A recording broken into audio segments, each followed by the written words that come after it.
it felt like a physical gut punch for me. And I think based on what I saw of you, you felt the same way. Oh, completely. I mean, I have 2 school-age children. So, yeah, couldn't wait to get home and hug them. Yeah. And yesterday was AJ's birthday.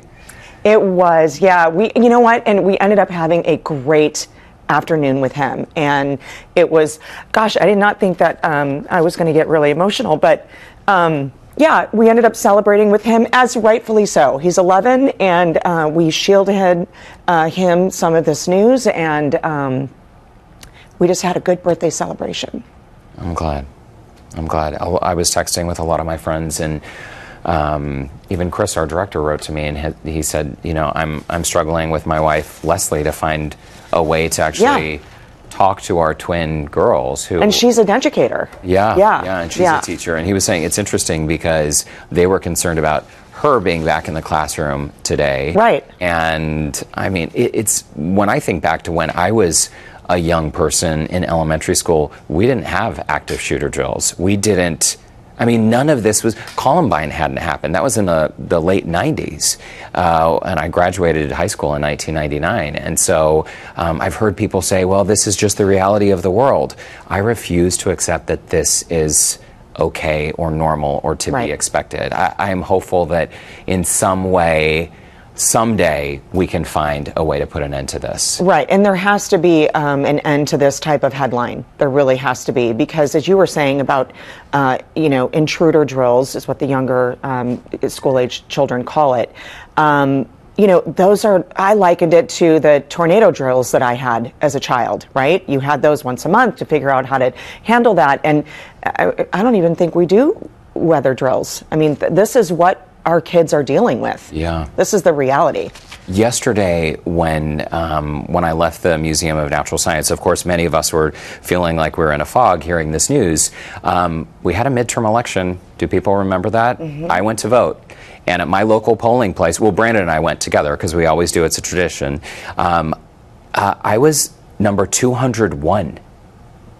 Only 200 voters in my specific party voting at the location yesterday, and I just thought, wow, that's pretty low turnout. Many people didn't even realize yesterday was an election day, and I know people get so busy in their lives doing their thing, but it is critically important that we are hearing from our leaders actual plans, instead of just, you know, you hear this phrase, thoughts and prayers, which now just bugs me because I've heard it so many times. Go and vote and put people in office who will actually do something. Well said. Amen. Okay, listen, thank you for being here with us today. This is part of the process for us as well. And still to come, we're bringing in local superintendents and police chiefs for a panel discussion, what parents need to know about local safety plans and what changes need to be addressed for the future. And up next, your kids will start asking, if they haven't already, tough questions. How do you answer? What do you say? We're getting expert advice from licensed professional counselor Dr. Shayna D. Lewis. That's when Houston Life returns right after this.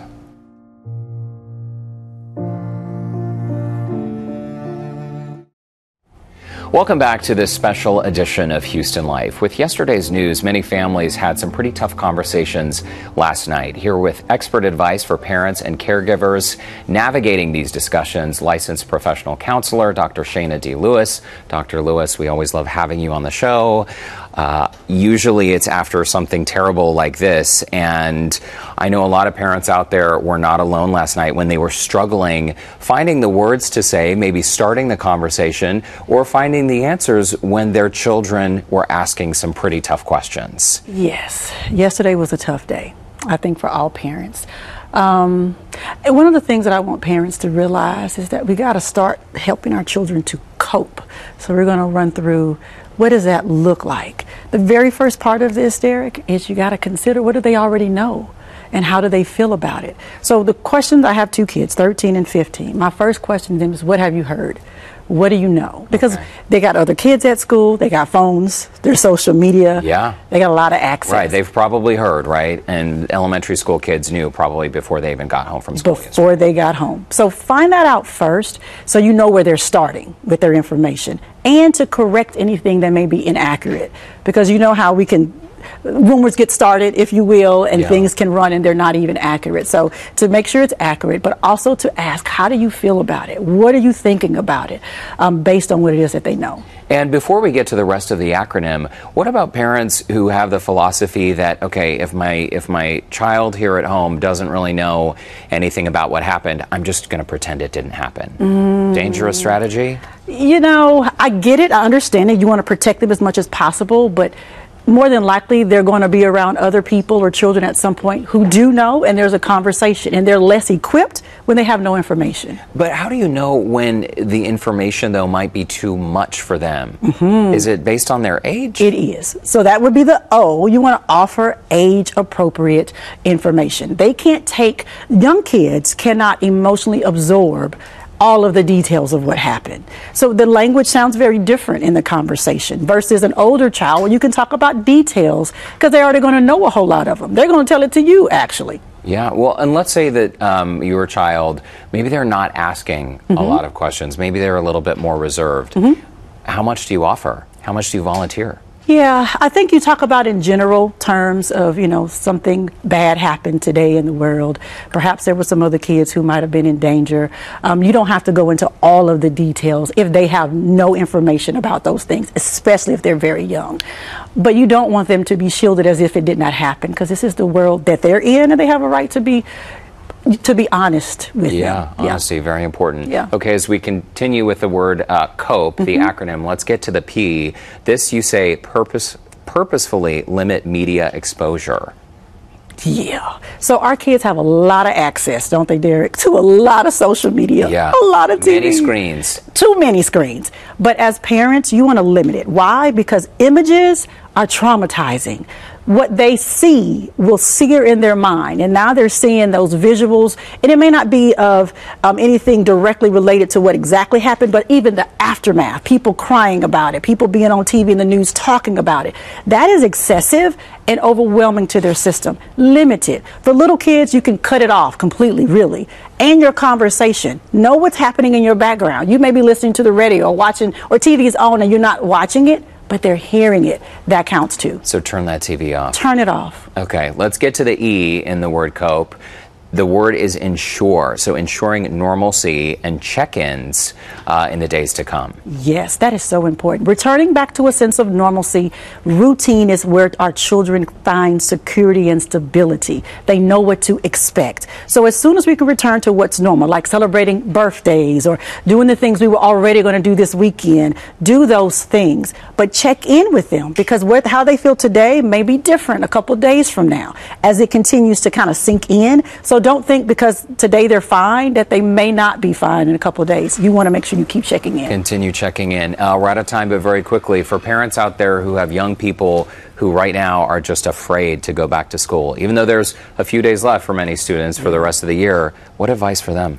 I would say hear your children out, encourage and support them, let them know that they are safe, you are here for them, and that their school is as well. All right, Dr. Shana D. Lewis, we've got to leave it there. Thanks so much for always making time for us here at Houston Life, and thanks for your advice. You're welcome. And to our viewers, you can get Dr. Shana's full tip sheet by texting the word COPE, C-O-P-E, to 55444. We'll also be sharing a link to connect with her on our website, houstonlife.tv. Thanks once again, Dr. Lewis. Welcome. Now let's send things over to Miss Courtney Zavala. Hi, Courtney. Hi, Derek. Thanks so much. I always enjoy hearing from Dr. Lewis. During tragedies like the shootings in Uvalde, people come together to support each other and support perfect strangers. It happens, right?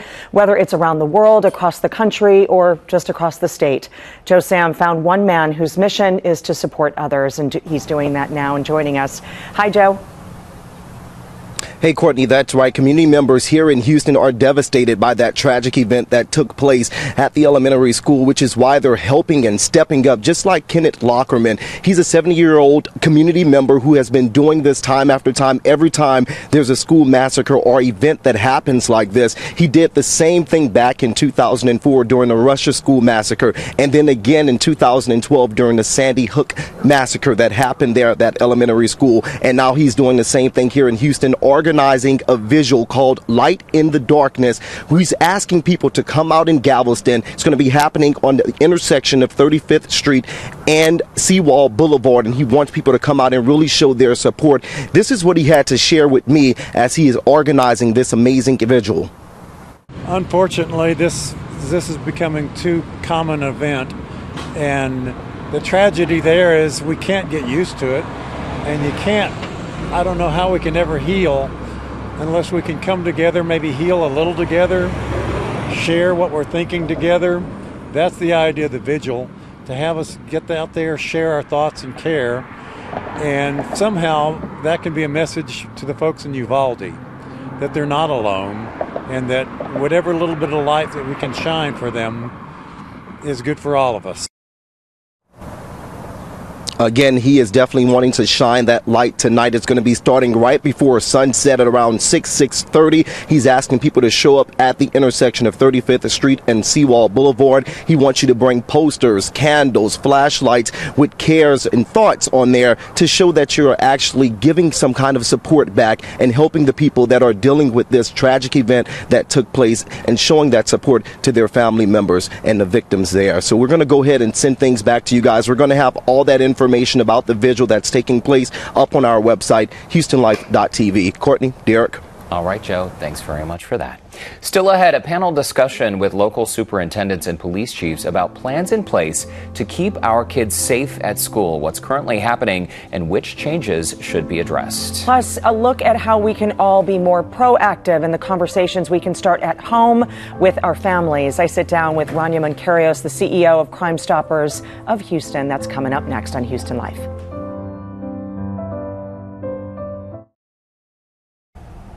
Well, welcome back. You know, when we hear about the tragedies like what happened in Uvalde yesterday, for many parents, your mind starts to wonder, could this happen at my child's school? And what can we do to prevent another tragedy? Should I also keep my kids home today? Right now, it seems like there are so many questions and not a lot of answers. Here with some insight on keeping our kids safe, we want to bring in public safety expert and, of course, mom, Rania Mancarios. Rania, welcome back to the show. It's always great to see you. Your day job, CEO of Crime Stoppers Houston, so you are our expert when it comes to crime. And listen, you and I are friends. I'm going to be very honest with everybody here. I feel like we have so many emotions going on right now, right? Yeah. I mean, there's the disbelief, the devastation, the sadness, and now I'm angry. Yeah. I am so angry, and this is so normal. I mean, what do we do with all this anger that we have? We've got to channel it into action. And what we say, look, we've been in the school safety space since 1997 in classrooms, talking to kids. We notice that these things flare up. People talk about them, and 2 weeks later, all the cameras and the lights and the conversations that were there, they've moved on, unfortunately, to the next tragedy. And as they should. But at the same time, we want families, we want parents specifically, to channel these feelings into action. We want you to go to your local school, look at the plan. We want you to have conversations with your district on what they do in the event of an active shooter. We want you to have conversations with your kids, as scary and as awkward as that might be, and have a plan and be comfortable with the information that's presented to you at this point, and be willing to change what you're not happy with.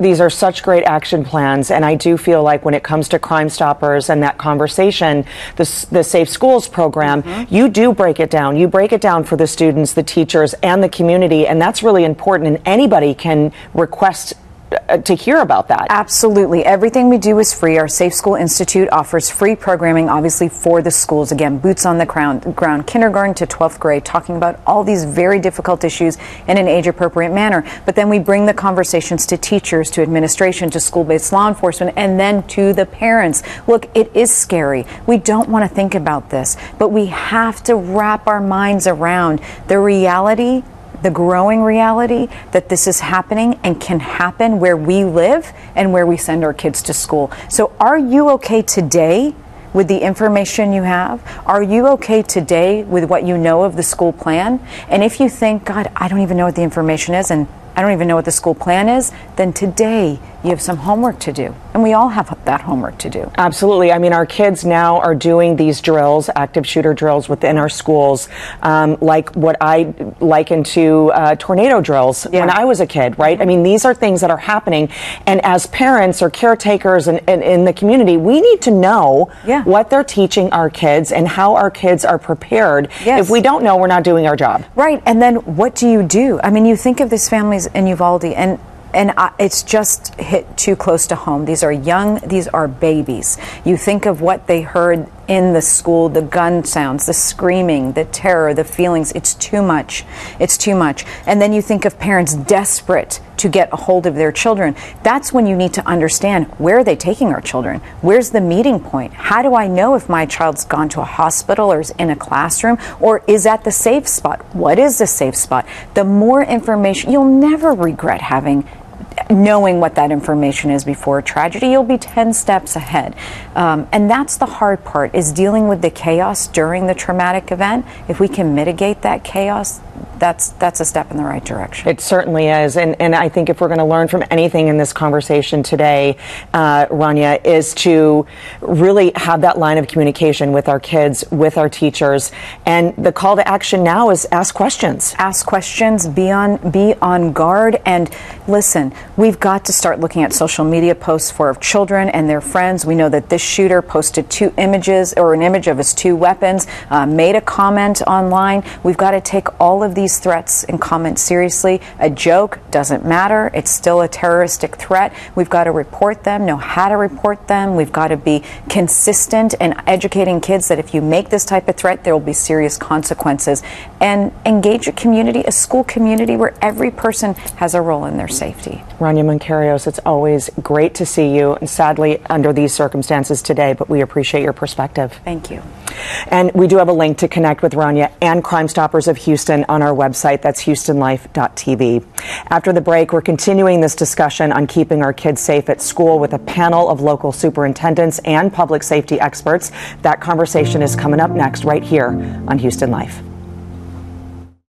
Well, welcome back to Houston Live. Courtney and Derek back with you, and we are on a special report, so we appreciate you streaming with us and whatever platform you are on.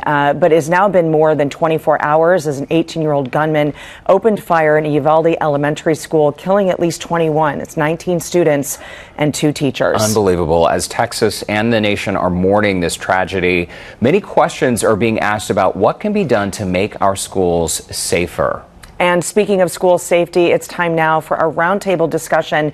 We are joined by a lot of people here in studio, superintendents and police chiefs from the city, suburban, and rural areas as well. Okay, so we have a long list to get to. Our guests in studio, thank you so much, by the way, for joining us on such short notice. We know it's a busy time. Phones have been ringing off the hook. We have Larry Berger, superintendent with Pearland ISD. We have Captain Walker with HISD Police. We have Dr. Tori C. Hill with Channelview ISD. We have Robert A. O'Connor with Edna ISD. And we have Ashley Miller, Rhodes School for the Performing Arts. And by Zoom, we have Stephen McCandless with Cleveland ISD. So thanks once again to all of you. We appreciate you all so much for being here. First of all, let's start with show of hands. And the question really goes out to everyone in person and, of course, on Zoom.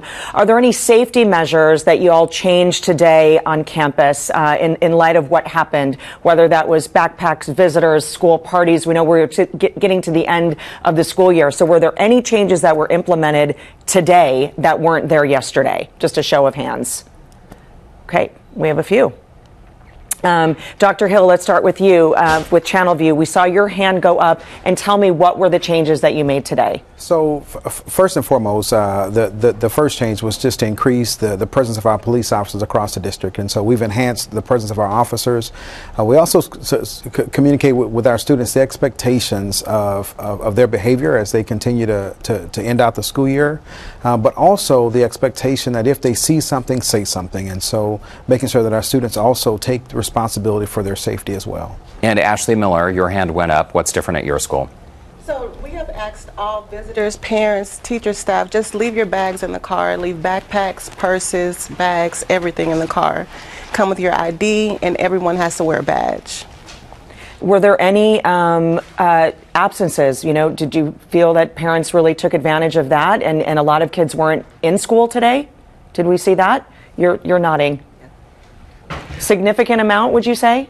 I would say at one of our campuses, yes. Okay. Pearland ISD Superintendent Larry Berger, so describe to us in your district what's happening with safety. And I know this is an evolving conversation, right? Every incident will inform the community about how best to proceed, but what are some of the policies that have evolved in your district? Well, some of the policies for us, we recently passed a bond and we hardened our exteriors and our interiors. We added security vestibules, we added access controls, we added more cameras, but we really are focusing on the preventative side because we always kind of respond to when it happens and what can we do. We try to make sure that we're capturing the kid before it happens. We're making sure we have mental health supports and character education and mentorship to where we can reach any student that is struggling and try to prevent these incidents from happening. And Captain Walker, you represent, of course, HISD, the largest school district in our area. What can you tell us today that was implemented on campuses? So we haven't made any changes. We have a security system in place. We have the cameras. We have a police officer on all of our secondary campuses, and we have over 40 patrol officers that respond to the elementary schools. And we're just increasing our patrols around in and out around the district. Superintendent O'Connor with Edna, so your school is already on break at this point, so you don't have to worry about students not coming back to the classroom. But I understand training is already underway. Can you tell us a bit more about that? Yeah, I mean, from the rural perspective, we you know, when you're out in the outskirts of town, we don't have as much law enforcement presence. We have one SRO for the district and 4 campuses. So, you know, yesterday I think there was a law enforcement presence on the campus within 3 minutes of the incident starting, but it still is that time frame between when it starts and when someone's able to engage that, you know, unfortunately Uvalde lost at this point 22 people as a result of that. And so we've instituted a Guardian program that we do a lot of training with the local city police department and some of the other law enforcement agencies. We're lucky to have law enforcement representation on the school board.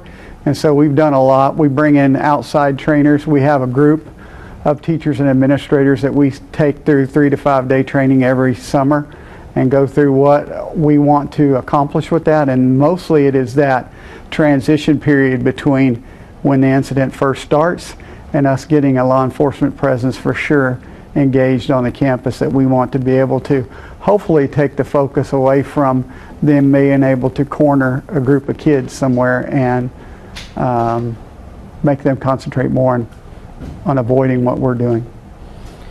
We do want to bring in Stephen McCandless, Superintendent of Cleveland ISD. I know you've been nodding and you're joining us via Zoom. We appreciate you. If there were some changes, I think if I recall at the top here, you did raise your hand. If you can go back to that, what were some of the changes there at Cleveland ISD? Absolutely. We're proactive here instead of reactive. So we implemented our no backpack policy for this last week. It started on Monday, but the major change we did from yesterday to today is we have 3 shifts of our CISD police officers, the ones who work 2 p.m. to 10 p.m. and the 10 p.m. to 6 a.m. shift. I did approve for them to come in and work double shifts, so we have all of our officers here during the day while we have kids in school, the last day being tomorrow. So that was a major change we implemented within the last 24 hours to provide that safety and security for all of our staff and students. And Stephen, we understand there are metal detectors at your schools. Can you describe to us just the process of how that works every day? Absolutely. So February 22nd of this year, we implemented immediately random metal detector checks, which are used with the hand ones and our drug dog checks. All campuses, pre-K through 12, they do that 2 times a week, and we've been doing that since February. We will continue that until tomorrow, and then we continue it into summer school, into the summer.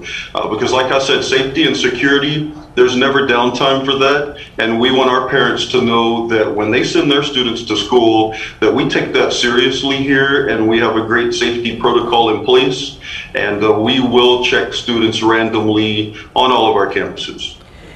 It's really incredible to have, what we're getting a glimpse on what is happening on campuses in our community. It's the world that we're living in today. My boys are 14 and 11.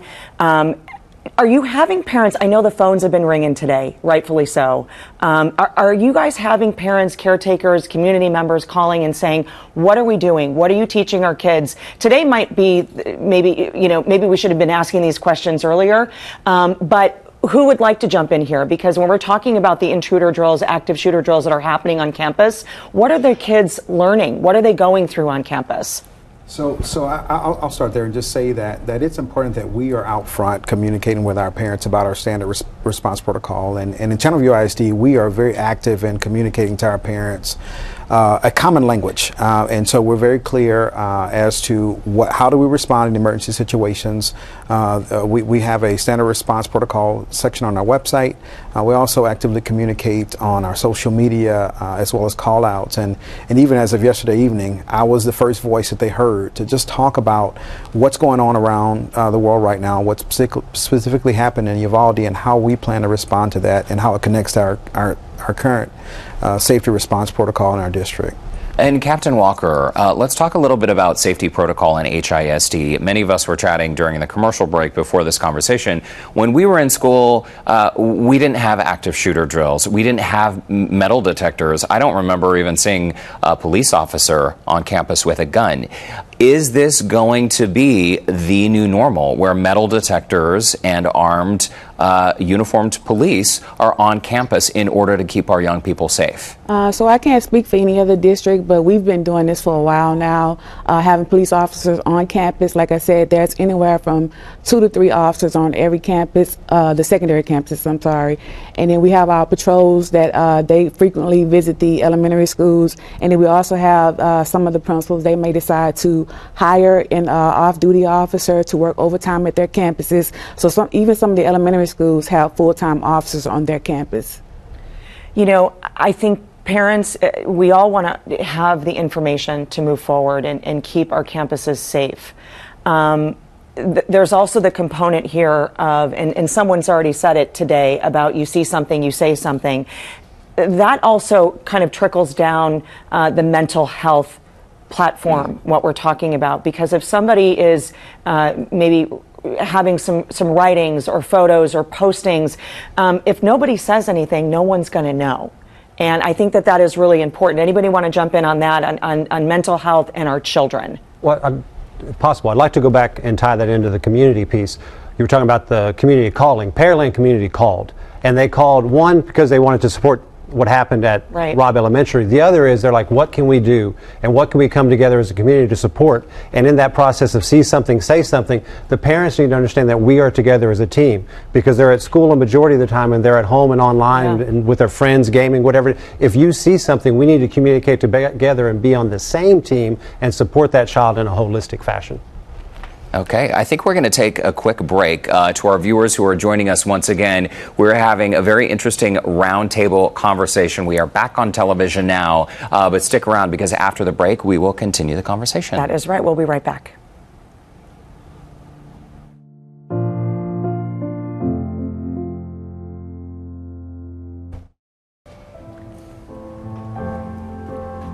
Welcome back to Houston Life. We are back now with our panel of guests, superintendents and police chiefs from rural, suburban, and urban parts of our states. Thanks again, once again, for joining us. Before the break, we were discussing solutions to the regular mass shootings and gun violence happening in our schools around the country.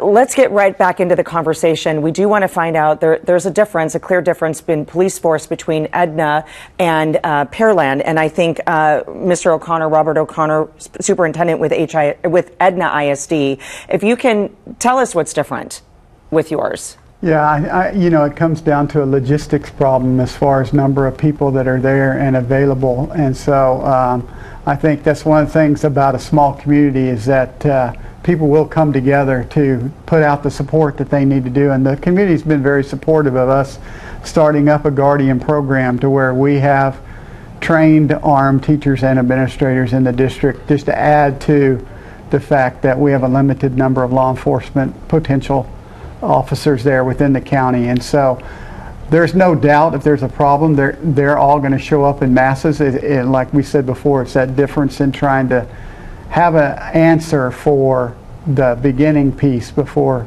they get there and get engaged. And Mr. O'Connor, just to underscore what you just said, so the Guardian program, you are arming and training teachers in the classroom. So they would be the first responder. Yeah, and we hope for a very short period of time, and we hope that mostly it's there hopefully as a deterrent. We have signs up, we have things there to where, at Edna ISD that we're going to take security very seriously in terms of trying to have an answer for many times what's an unsolvable problem. But the biggest piece too is that just trying to educate the community, which includes the kids, because that is the greatest resource in getting ahead of some of these issues, because they're the ones who are on social media with the potential people that are having mental health issues, and they have been very good about, if they see something, turning it in, even if it turns out to be nothing.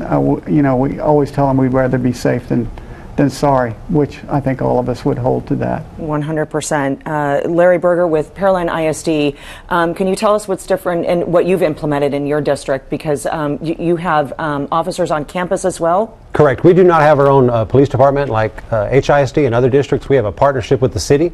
So Pearland PD serves as SRO officers on our campuses. We have them at the secondary level, and they patrol the elementary. And then we have a great working relationship with the city. So like today, we called out last night to Sergeant Beavers, who's a great resource for us, and said, hey, can we have extra patrol, not our SROs, cover the elementaries and be visible? So we had all the way from chief of police down to patrol at the campuses, making sure everybody was safe. So we have a partnership with the city, with our SROs, to make sure that our campuses are safe. And Stephen McCandless, superintendent with Cleveland ISD, you're doing something interesting for your classrooms, specifically the portable classroom safety?